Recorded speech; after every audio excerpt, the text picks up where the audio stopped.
J'avais trois questions. La première, c'est un point assez précis. Vous aviez parlé, Mme Marcoux, du règlement de zonage touchant l'intersection du chemin des Vieux-Moulins et de la ruelle de l'Arduquette.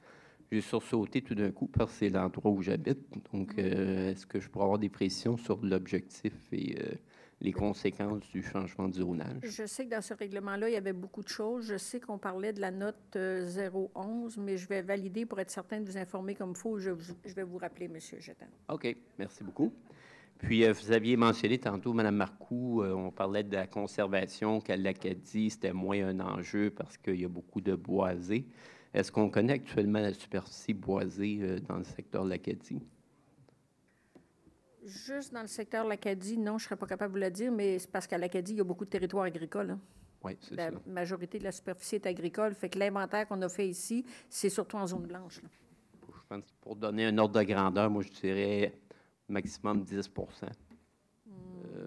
sûrement pas plus que ça. En tout cas, je pense que ce serait quelque chose à vérifier. Juste pour dire que, dans le fond, au secteur de l'Acadie, je ne pense pas que ce soit très différent du secteur Saint-Jean ou Iberville. On est...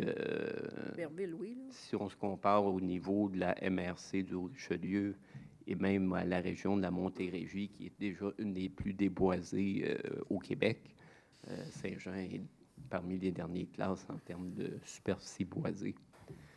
Ça m'amène à la troisième question qui concerne la consultation qui s'en vient sur la conservation des boisés. Vous aviez mentionné, Monsieur le maire, que vous souhaitiez innover puis regarder ce qui se fait ailleurs.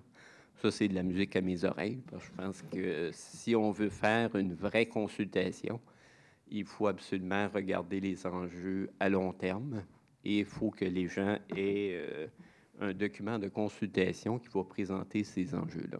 Donc, c'est ce que je souhaite que le conseil municipal travaille dessus, parce que je ne veux pas qu'on se peinture dans un coin tout de suite, qu'on se dise, OK, si on veut conserver, c'est plus de taxes. Si on veut conserver, il faut acquérir. Je pense que l'idée d'aller voir ailleurs est très bonne parce qu'il y a toutes sortes de façons de conserver.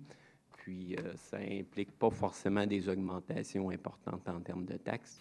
Si on ne regarde pas la palette complète des possibilités à ce niveau-là, ben on va rater la consultation. Merci beaucoup. Merci.